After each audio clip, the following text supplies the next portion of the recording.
حضور کی پر اثر آواز سن کر بدو نے تلوار نیام میں کر لی۔ اتنی دیر میں دوسرے صحابہ کرام آ گئے۔ حضور صلی اللہ علیہ وسلم نے ان سے سارا واقعہ بیان کیا، لیکن بدو کو امان دے کر اسے چھوڑ دیا۔ صحیح بخاری میں یہ واقعہ حضرت جابر بن عبداللہ کی زبانی اس طرح بیان ہوا ہے۔ ایک بدو کی گستاخی۔ نبی امن نے ایسے لوگوں کو جو جہالت اور کم علمی سے آپ کو ایذا پہنچاتے یا کوئی گستاخی کر بیٹھتے کوئی سزا نہ دیتے تھے، بلکہ ان سے درگزر فرماتے تھے۔ اسی طرح کا ایک بدو کا واقعہ یہ ہے کہ حضرت ابو ہریرہ سے روایت ہے کہ نبی کریم کی یہ عادت تھی کہ آپ ہم لوگوں کے ساتھ مسجد میں تشریف رکھتے اور باتیں ہوتی تھی، پھر جب آپ اٹھ کر اپنے گھر تشریف لے جاتے تو ہم بھی چلے جاتے تھے۔ ایک روز جب حسن معمول آپ مسجد سے نکلے تو سامنے سے ایک بدو آیا۔ اس نے پیچھے سے آپ کی چادر اتنے زور سے کھینچی کہ آپ کی گردن سرخ ہو گئی۔ آپ نے مڑ کر اسے دیکھا تو وہ کہنے لگا، میرے اونٹوں کو گلے سے لاد دے، جو مال تیرے پاس ہے وہ نہ تیرا ہے اور نہ تیرے باپ کا ہے۔ آپ نے فرمایا، پہلے میری گردن کا بدلہ دو پھر غلہ دیا جائے گا۔ وہ بار بار یہ جواب دیتا رہا کہ میں ہرگز بدلہ نہ دوں گا۔ آخر آپ نے اس کے اونٹوں پر جو اور کھجوریں لدوائیں اور اس سے کوئی انتقام نہ لیا۔ یہ واقعہ سنن ابی داؤد میں حضرت ابو ہریرہ سے اس طرح روایت ہوا ہے۔ یہ واقعہ معمولی تغیر کے ساتھ حضرت انس کی روایت سے صحیح بخاری اور صحیح مسلم میں بھی بیان ہوا ہے۔ خطبہ حجۃ الوداع۔ سلام اس پر دیا منشور جس نے امن عالم کا، دیا ہے سرکشوں کو درس جس نے لطف باہم کا۔ 10 ہجری میں نبی امن نے حج کا ارادہ فرمایا۔ مدینہ منورہ کے ارد گرد کے قبائل سمیت قریباً 1 لاکھ فرزندان اسلام آپ کے ہمراہ مکہ معظمہ کی طرف روانہ ہوئے۔ راستے میں ذوالحلیفہ موجودہ نام ابیار علی کے مقام پر احرام باندھا، تلبیہ پڑھا گیا، قربانی کے جانوروں کو نشان زد کیا گیا۔ نبی کریم 4 ذوالحجہ 10 ہجری کو مکہ شہر میں باب السلام سے مسجد حرام میں داخل ہوئے، خانہ کعبہ کا طواف کیا، حجر اسود کو بوسہ دیا، پھر سعی کی۔ 8 ذوالحجہ کو مینا میں قیام فرمایا، 9 ذوالحجہ کو میدان عرفات میں جا کر وقوف کیا، اپنی قصوہ نامی اونٹنی پر سوار ہونے کی حالت میں خطبہ حجۃ الوداع فرمایا، جس کی تفصیل یہ ہے کہ اللہ کی حمد و ثنا کے بعد فرمایا، لوگوں میری بات غور سے سنو، میں خیال کرتا ہوں کہ اس سال کے بعد اس مقام پر تم سے نہ مل سکوں گا۔ لوگوں، اللہ تعالیٰ فرماتا ہے، اے لوگوں، ہم نے تمہیں ایک مرد اور ایک عورت سے پیدا کیا، تمہارے خاندان اور قبیلے بنا دیے تاکہ تم پہچانے جا سکو۔ اللہ کے نزدیک تم میں زیادہ عزت والا وہ ہے جو زیادہ پرہیزگار ہے۔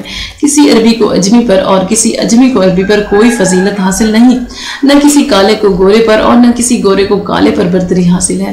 فضیلت کا معیار صرف تقویٰ ہے۔ سب لوگ آدم کی اولاد ہیں اور آدم مٹی سے پیدا کیے گئے ہیں۔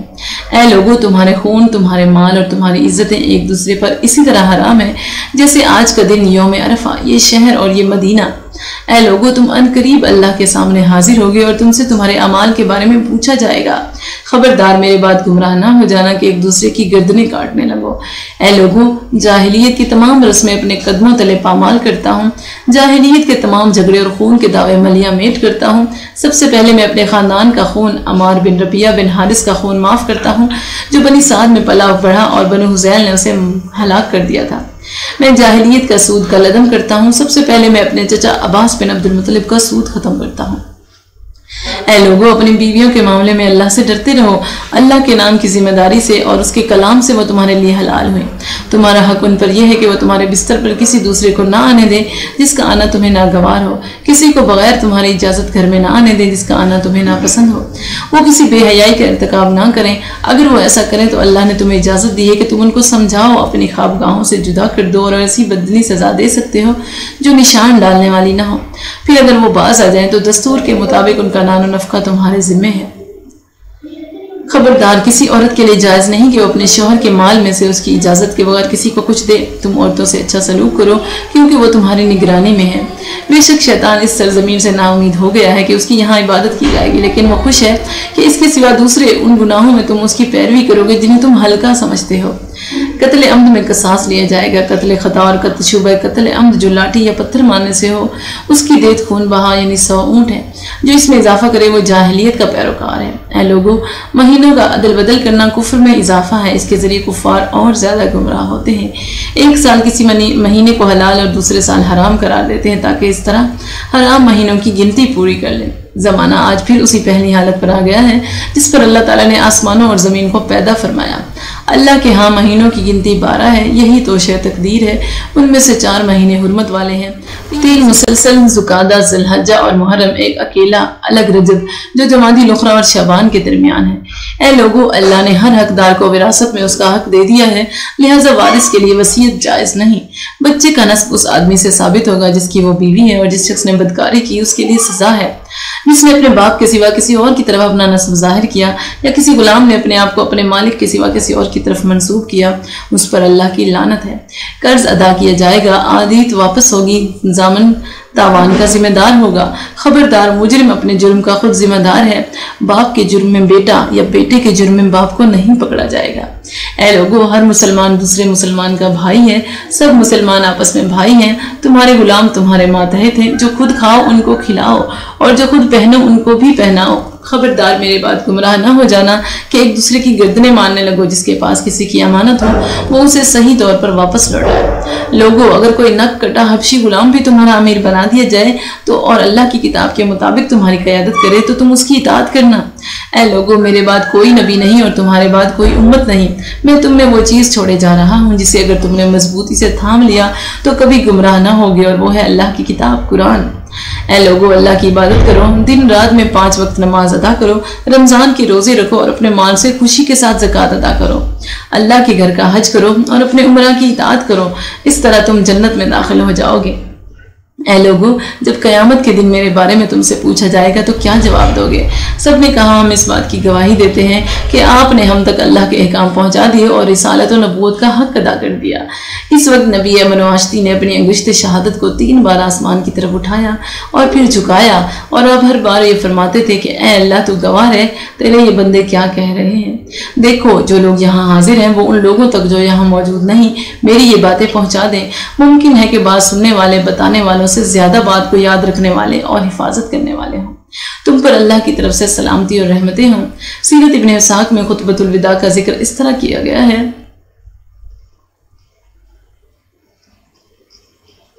نبی امن نے اپنے اس خطبہ مبارک کے ذریعے انسانیت کو جو ہدایات دی ہیں وہ امن عالم کی ضمانت ہے۔ یہ خطبہ حقوق اللہ کے ساتھ ساتھ حقوق العباد کو بھی محیط ہے۔ اس میں عدل و انصاف پر زور دیا گیا ہے اور اخلاقی تعلیمات دی گئی ہیں۔ دنیا نے 1400 برس بعد اسی کی خوشجینی کر کے وہ منشور بنایا ہے جسے اقوام متحدہ کا چارٹر یعنی منشور انسانی حقوق کا نام دیا گیا ہے۔ ایک اونٹ کا واقعہ۔ شرح سنہ میں یعلا بن مروہ سقفی سے روایت ہے کہ ہم نبی کریم کے ساتھ ایک سفر میں تھے کہ اچانک ایک ایسی جگہ سے گزرے جہاں ایک اونٹ پانی پلایا جا رہا تھا۔ جب اونٹ نے نبی کو دیکھا تو بلبلانے لگا اور اس نے اپنی گردن کا اگلا حصہ جھکا دیا۔ آپ وہاں رک گئے۔ آپ نے پوچھا، اس اونٹ کا مالک کہاں ہے؟ چنانچہ وہ آپ کی خدمت میں حاضر ہوا تو آپ نے اس سے کہا کہ یہ اونٹ مجھے فروخت کر دو۔ وہ بولا، یا رسول اللہ، ہم تو آپ کو اونٹ تحفے میں دے دیتے، مگر یہ اونٹ ایسے لوگوں کا ہے جن کا گزر بسر ہی اسی پر ہے۔ آپ نے فرمایا، اچھا تو کوئی بات نہیں، میں اسے نہیں خریدتا، لیکن معاملہ یہ ہے کہ یعنی اس اونٹ نے مجھے کام زیادہ ہونے اور چارہ کم ملنے کی شکایت کی ہے۔ تمہیں چاہیے کہ اس کے ساتھ اچھا سلوک کرو۔ حضور صلی اللہ علیہ وسلم کے نکاح بھی امن و سلامتی کے وسائل تھے۔ حقیقت یہ ہے کہ نبی امن واشتی نے نکاح جیسے ذاتی معاملے کو بھی معاشرے میں امن و سلامتی اور صلح جوئی کا ذریعہ بنا دیا۔ اس بارے میں قاضی محمد سلیمان منصور پوری کی شرح آفاق کتاب رحمت للعالمین سے چند اقتصابات پیش کیے جاتے ہیں۔ قاضی صاحب لکھتے ہیں کہ غور کرنے سے معلوم ہو جائے گا کہ نبی صلی اللہ علیہ وسلم نے جس قدر نکاح کیے ان کی بنیاد فوائد کثیرہ، دین اور مصالح جمیلہ، ملک اور مقاصد حسنہ قوم پر قائم تھی، اور ان فوائد و مصالح مقاصد کا اس قدیم ترین زمانہ اور عرب جیسے جمود پسند ملک میں حاصل ہونا تزویج کے بغیر ممکن ہی نہیں تھا۔ مثلاً حضرت ام المومنین سیدہ صفیہ کے نکاح پر غور کرو کہ اس سے بیشتر جس قدر جنگیں مسلمانوں کے ساتھ کفار نے کی ان میں سے ہر ایک میں یہود کا تعلق سرن یا علانیاً ضرور ہوتا تھا، مگر تزویج صفیہ کے بعد یہود مسلمانوں کے خلاف کسی جنگ میں شامل نہیں ہوئے۔ مثلاً سیدہ ام حبیبہ کے نکاح پر غور کرو، اس کا باپ ابو سفیان عمائد قریش میں سے تھا اور قریش کا نشان جنگ اس کے گھر میں رکھا رہتا تھا۔ جب یہ نشان باہر کھڑا کیا جاتا تو تمام قوم پر آبائی ہدایات اور قومی روایات کی اتباع میں لازم ہو جاتا تھا کہ سب اس جھنڈے کے نیچے فوراً جمع ہو جائیں۔ احد اور ہمراہ الاسد، بدر، الاخری، احزاب وغیرہ لڑائیوں میں ابو سفیان ہی اسی نشان کو لیے ہوئے قائد قریش نظر آتا ہے۔ اس تزویج مبارکہ کے بعد دیکھو کہ وہ کسی جنگ میں مسلمانوں کے خلاف فوج کشی کرتا نظر نہیں آتا، بلکہ تھوڑے ہی عرصے کے بعد خود بھی اسلام کے جھنڈے کے نیچے آ کر پناہ لیتا ہے۔ مثلاً ام المومنین جویریہ کے نکاح پر غور کرو، ان کا باپ مشہور رہزن ڈکیتی پیشہ تھا اور مسلمانوں سے خاص دلی عداوت رکھتا تھا۔ بنو مستلق کا مشہور طاقتور اور جنگجو قبیلہ جو چند در چند شعوب پر محتوی تھا، اس کے اشارے پر کام کرتا تھا، اور یہی وجہ ہے کہ اس تجویز سے بیشتر ہر ایک جنگ میں جو مسلمانوں کے خلاف ہوئی اس قبیلے کی شرکت ضرور ہی پائی جاتی ہے، لیکن اس نکاح کے بعد یہ مخاصمتیں نابود ہو جاتی ہیں۔ تمام قبیلہ قذاقی چھوڑ کر متمدن زندگی اختیار کر لیتا ہے اور پھر مسلمانوں کے خلاف کسی جنگ میں شامل نہیں ہوتا۔ اسی طرح ام المومنین میمونہ کے نکاح پر غور کرو۔ ان کی ایک بہن سردار نجد کے گھر میں تھی۔ اس نکاح نے ملک نجد میں صلح اور اسلام پھیلانے میں بہترین نتائج پیدا کیے۔ حالانکہ قبل ازیں نجد وہ تھے جنہوں نے 70 واعظین دین کو اپنے ملک میں لے جا کر ذرکے سے قتل کیا تھا۔ اہل نجد ہی وہ تھے جن سے چند بار نقض امن اور فساد انگیزی کے واقعات ظہور میں آ چکے تھے۔ ہر ایک شخص کو جو امن و اما اور اصلاح ملک کے فوائد کا ممکن نہیں تسلیم کرنا پڑے گا کہ یہ نکاح کس قدر بابرکت تھا۔ اس سلسلے میں مولانا شبیر احمد عثمانی نے اپنی تفسیر عثمانی میں لکھا ہے کہ گویا کثرت ازدواج میں ایک بڑی حکمت یہ ہوئی کہ خانگی معاشرت اور نسوانی مسائل کے متعلق نبی کے احکام اور اس فیصلہ کی اشاعت کافی حد تک بے تکلف ہو سکے۔ نیز مختلف قبائل و طبقات کی عورتوں کی آپ کی خدمت میں رہنے سے ان قبائل اور جماعتوں کو آپ کی دامادی کا شرف حاصل ہوا، اور اس طرح ان کی وحشت و نفرت بھی کم ہوئی، اور اپنے کنبے کی عورتوں سے آپ کی پاک دامنی، خوبی اخلاق، حسن معاملہ اور بے لوث کریکٹر کو سن کر اسلام کی طرف رغبت بڑھی۔ یہ سیرت طیبہ کا اعجاز ہے کہ جس نے نکاح جیسے ذاتی اور معاشرتی معاملے کو ملک عرب میں امن و امان اور اسلام کی اشاعت کا وسیلہ بنا دیا۔ گویا تزویج زوجات ترویج اسلام کا ذریعہ ہو گیا تھا۔ اسلامی حدود و تعزیرات کے نفاذ کے لیے قیام امن، نبی امن و آشتی نے جزیرہ عرب میں اسلامی حدود و تعزیرات کے بے لاگ نفاذ کے ذریعے بھی امن قائم کیا اور بدامنی کا مکمل خاتمہ کر دیا۔ اسلامی شرعی سزاؤں کا یہ خاصہ ہے کہ اگر معاشرے میں ان کا صحیح نفاذ کر دیا جائے تو اس کے نتیجے میں یقینی امن قائم ہو جاتا ہے۔ موجودہ زمانے میں اس کی مثال سعودی عرب کا ملک ہے۔ اس کے برعکس انسانوں کے بنائے ہوئے قوانین کے ذریعے معاشرے میں امن و امان کی ضمانت نہیں دی جا سکتی، بلکہ بعض اوقات ان کا الٹا یہ اثر ہوتا ہے کہ بڑھتا ہے جہاں ذوق جرم ہر سزا کے بعد۔ یہی وجہ ہے کہ مغرب بالخصوص امریکہ اب تک اپنے ہاں جرائم پر قابو نہیں پا سکا۔ اسلامی حدود و تعزیرات کا فلسفہ یہ ہے، اسلام چونکہ دین فطرت ہے اس لیے اس کی حدود و تعزیرات بھی اپنی ایک فطری بنیاد رکھتے ہیں۔ انسانی فطرت طبعاً جرم کو ناپسند کرتی ہے اور اس کے ارتکاب پر مجرم کے لیے کوئی نہ کوئی سزا تجویز کرتی ہے۔ جرم پر سزا ایک فطری اصول ہے جس سے انکار کرنا بدیہات کا انکار کرنا ہے۔ کوئی خود غلط آدمی ہی یہ بات کہہ سکتا ہے کہ کسی جرم پر کوئی سزا نہیں ہونی چاہیے، اور یہ کہ مجرم تو ایک قسم کا ذہنی مریض ہوتا ہے، اور ذہنی مریض کسی سزا کا نہیں بلکہ ہمدردی کا مستحق ہوتا ہے۔ کسی معاشرے میں اگر جرم پر سزا کا دستور ختم ہو جائے تو وہ معاشرہ درندوں کی آموزگاہ بن جاتا ہے جہاں سے انسانیت بالکل مٹ جاتی ہے۔ یہی وجہ ہے کہ دنیا کے تمام مہذب معاشروں میں مختلف جرائم پر متعدد سزائیں دینے کے لیے قوانین موجود ہیں جن کے عملی نفاذ کے لیے وہاں کی حکومتیں اپنے ماتحت مقننہ عدلیہ اور پولیس کے محکمے قائم کرتی ہیں تاکہ مجرمین اپنے کیفر کردار کو پہنچے، جس کے نتیجے میں معاشرہ امن و امان کا گہوارہ بنے اور انسانی جان و مال اور آبرو کا پورا تحفظ ہو سکے۔ اسلام نے معاشرے میں نفاذ حدود کے 2 ہدف متعین کیے، ایک جزا اور دوسرے نکال و عبرت۔ قرآن حکیم نے چوری کی سزا بیان کرنے کے بعد فرمایا کہ جزاء بما کسبوا نکالا من اللہ، یعنی چوری کی یہ سزا اللہ کی طرف سے ایک تو جرم کی پاداش ہے اور ساتھ ہی ساتھ یہ عبرت کا سامان بھی ہے۔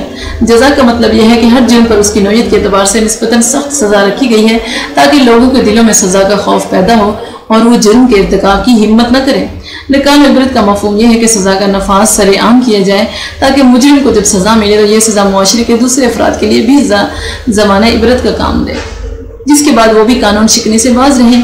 فلسفہ سزا اور شرعی حدود و تعزیرات کی حکمت کے بارے میں شاہ ولی اللہ اپنی شرح آفاق کتاب حجت اللہ البالغہ میں لکھتے ہیں کہ شریعت نے بعض جرائم پر حدود مقرر کی ہیں اور یہ وہ جرائم ہیں جن کی وجہ سے دنیا میں فتنہ و فساد پھیلتا ہے اور مسلم معاشرے کا امن و سکون و غارت ہوتا ہے۔ دوسرے ان جرائم کے بار بار ارتکاب کے نتیجے میں نفس انسانی عادت بد کا شکار ہو جاتا ہے اور اس کو جرم کا چسکا پڑ جاتا ہے، پھر اسے جرم سے باز رکھنا انتہائی مشکل ہو جاتا ہے۔ اکثر اوقات بیچارے مظلوم کے لیے ممکن نہیں ہوتا کہ وہ ان مجرموں کے خلاف اپنا تحفظ کر سکے۔ اگر ان جرائم کی روک تھام نہ کی جائے تو پھر یہ جرائم وبا کی طرح پھیل کر پورے معاشرے کو اپنی لپیٹ میں لے لیتے ہیں۔ اس طرح جرائم کے خاتمے کے لیے محض آخرت کے خوف اور وعظ و تلقین سے کام نہیں چلتا، بلکہ اس کے لیے سخت سزاؤں کا نفاذ ضروری ہوتا ہے تاکہ مجرم کا انجام سب کے سامنے ہو، جسے دیکھ کر لوگ بھی جرم کے ارتکاب سے باز رہیں۔ مثال کے طور پر جرم زنا کو لیجیے۔ جنسی خواہش، عورتوں کا حسن و جمال اور لذت طلبی اس کے محرکات ہیں۔ اس فعل بد کے باعث مجرم کے اہل خاندان بھی رسوا ہوتے ہیں۔ اس کی وجہ سے لوگوں کے درمیان لڑائی جھگڑے اور کشت و خون کی نوبت آ جاتی ہے۔ بالعموم یہ فعل فریقین کی باہمی رضامندی سے خلوت گاہوں میں پوشیدہ طور پر وقوع پذیر ہوتا ہے۔ اگر اس کے لیے عبرتناک سزا نہ رکھی جائے تو اس جرم کو پھیلنے سے روکا نہیں جا سکتا۔ جرائم کو روکنے کے لیے اسلام بہت سے اقدامات کرتا ہے اور اپنے عقائد، تعلیم و تربیت اور معاشرتی دباؤ کے ذریعے جرائم کو وقوع پذیر ہونے سے روکتا ہے، اور اگر پھر بھی کوئی شخص ارتکاب جرم سے باز نہیں آتا تو اسلامی قانون اسے سخت اور عبرتناک سزا دیتا ہے تاکہ خوف سزا سے دوسرے لوگ مجرم نہ بننے پائیں، اور اس طرح اسلامی حدود و تعزیرات کا نفاذ معاشرے سے جرائم کا قریباً خاتمہ ہی کر دیتا ہے۔ رسول اللہ صلی اللہ علیہ وسلم نے بھی مختلف جرائم پر شرعی سزائیں نافذ کی، جیسے چوری پر ہاتھ کاٹنا، قاتل کو قصاص میں قتل کرنا، ڈاکوؤں کو عبرتناک قرآنی سزائیں دینا، قتل، پھانسی، ہاتھ پاؤں الٹی سینوں سے کاٹنا اور جلاوطنی، قذف پر 80 کوڑوں کی حد جاری کرنا، اور زانیوں پر کوڑوں اور سنگساری کی حدود نافذ کرنا وغیرہ۔ یہی وجہ ہے کہ اسلامی حدود و تعزیرات کے نفاذ سے بھی معاشرے میں امن و امن قائم کرنے میں بڑی مدد ملی۔ اس کے علاوہ قرآن مجید کی تعلیم، تزکیہ نفس، اخلاق اور تقویٰ کا یہ اثر تھا کہ لوگ تنہائی میں بھی جرم و گناہ سے باز رہتے، اور بعض اوقات مجرم خود اپنی آزاد مرضی سے اقبال جرم کر کے سزا پاتا تھا۔ ملک عرب میں نبی امن نے جو امن و امان قائم کیا، اس کی گواہی مشہور صحابی حدی بن عاطف نے اس طرح دی ہے کہ میں نے اپنی آنکھوں سے دیکھا کہ ایک عورت حیرہ سے تنہا سفر کر کے خانہ کعبہ پہنچی اور اسے سفر میں اللہ کے خوف کے سوا کوئی اور خوف نہ تھا۔ غزوات نبوی پر ایک نظر ڈالتے ہیں کہ وہ امن میں اس طرح ان کا کردار ہے۔ کتب سیرت میں نبی کی غزوات کو اس قدر نمایاں کر کے پیش کیا گیا ہے کہ سیرت اور مغازی ہم معنی الفاظ بن کر رہ گئے ہیں، جس کے نتیجے میں سیرت طیبہ کے دوسرے اہم گوشے اور روشن پہلو ثانوی حیثیت اختیار کر گئے ہیں۔ حالانکہ غزوات و سرایہ آپ کے ہمانگیر انقلاب کا صرف ایک جزو ہے۔ چنانچہ مولانا نعیم صدیقی نے لکھا ہے کہ دراصل حضور کو چاروں ناچار میدان جنگ میں اترنا پڑا، کیونکہ شہادت گئے الفت کے باہر سے کوئی راہ نصب العین کی طرف جاتی نہیں تھی، لیکن آپ زمین کے ٹکڑوں کی بجائے روحوں کو فتح کرنا چاہتے تھے۔ آپ تلوار کے زور سے بدنوں کو متی بنانے کی بجائے دلیل سے دماغوں کو اور اخلاق سے دلوں کو مسخر کرنا چاہتے تھے۔ آپ کا اصل مارکہ رائے عام کی میدان میں تھا، اور اس میدان میں حریفوں نے زک پر زک اٹھائی اور تیزی سے بازی ہارتے چلے گئے۔ جنگی کاروائی اس تصادم کا بہت چھوٹا جزو ہے جو حضور کو انقلاب دشمن سے پیش آیا۔ اسی حقیقت کو علامہ شبلی نعمانی نے اس طرح لکھا ہے کہ پیغمبر کو ناگزیر طور پر جنگی واقعات پیش آتے ہیں۔ اس خاص حالت میں وہ بظاہر ایک فاتح یا سپہ سالار کے رنگ میں نظر آتا ہے، لیکن یہ پیغمبر کی اصلی صورت نہیں ہے۔ پیغمبر کی زندگی کا ایک خط و خال تقدس، نزاہت، حلم و کرم، ہمدردی، عام اور ایثار ہوتا ہے، بلکہ اہم اس وقت جبکہ اس پر سکندر اعظم کا دھوکہ ہوتا ہے۔ صوف بے نگاہ فوراً پہچان لیتی ہے کہ سکندر نہیں بلکہ فرشتہ یزدانی ہے۔ نبی کریم نے 13 برس تک مکہ میں دعوت و تبلیغ اور اصلاح کا کام کیا۔ اس دوران میں مشرکین قریش سے کوئی جنگ نہیں ہوئی، کیونکہ اللہ کی طرف سے آپ کو ابھی جنگ کرنے کی اجازت نہیں تھی۔ پھر جب حضور نے مکہ سے مدینہ ہجرت فرمائی تو قریش کی اسلام دشمنی پہلے سے شدید تر ہو گئی اور وہ لڑنے پر اتر آئے۔ چنانچہ ہجرت کے چند روز بعد ہی قریش نے مدینہ کے رئیس المنافقین عبداللہ بن ابی کو، جس کی تاج پوشی کی شاہانہ رسم ادا کرنے کی تیاری میں ہجرت نبوی سے قبل یہ دھمکی آمیز خط لکھا کہ تم لوگوں نے ہمارے آدمی کو اپنے ہاں پناہ دی ہے، ہم اللہ کی قسم کھاتے ہیں کہ یا تو تم ان لوگوں کو قتل کر دو یا شہر سے نکال دو، ورنہ ہم ہمارے لشکر تم پر حملہ کریں گے اور تمہیں قید کر کے تمہاری عورتوں پر تصرف کریں گے۔ سنن ابی داؤد میں اس خط کے یہ الفاظ روایت ہوئے ہیں۔ جب یہ خبر رسول اللہ کو معلوم ہوئی تو آپ خود عبداللہ بن ابی کے پاس تشریف لے گئے اور اسے سمجھایا کہ کیا تم اپنے بیٹوں اور بھائیوں سے لڑو گے۔ سنن ابی داؤد میں یہ الفاظ روایت ہیں۔ اس کے کچھ عرصہ بعد ہی قبیلہ اوس کے رئیس سعد بن معاذ عمرہ ادا کرنے کے لیے مدینے سے مکے پہنچے تو ان کے قریش کے ایک مشرک سردار امیہ بن خلف سے پرانی دوستی تھی جو اسلام کے لانے کے بعد بھی قائم رہی۔ اسی تعلق کی بنا پر حضرت سعد بن معاذ مکے میں قیام کے دوران امیہ بن خلف کے گھر مہمان ٹھہرے۔ ایک روز وہ امیہ بن خلف کے ساتھ خانہ کعبہ کے طواف کے لیے نکلے تو اتفاقاً ابو جہل سے سامنا ہو گیا۔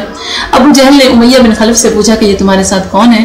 امیہ نے بتایا کہ سعد بن معاذ ہے۔ اس پر ابو جہل نے سعد کو مخاطب کرتے ہوئے کہا کہ تم لوگوں نے صابیوں اور ان کو پناہ دے رکھی ہے، میں یہ برداشت نہیں کر سکتا تب کہ تم لوگ کعبے کے طواف کے لیے آؤ۔ اللہ کی قسم اگر تم امیہ کے ساتھ نہ ہوتے تو زندہ بچ کر نہ جاتے۔ حضرت سعد بن معاذ نے جواب میں فرمایا اگر تم نے ہمیں کعبے میں آنے اور حج کرنے سے روکا تو ہم تمہارا مدینے کا راستہ یعنی شام کی تجارت کا راستہ بند کر دیں گے۔ صحیح بخاری میں یہ واقعہ اس طرح بیان ہوا ہے۔ سیرت ابن ہشام میں بھی ہے کہ قریش نے ہی رسول اللہ کے خلاف جنگ چھیڑی تھی۔ سیرت ابن ہشام میں یہ الفاظ آئے ہیں کہ وکانت قریش ہی التی نصبت الحرب لرسول اللہ،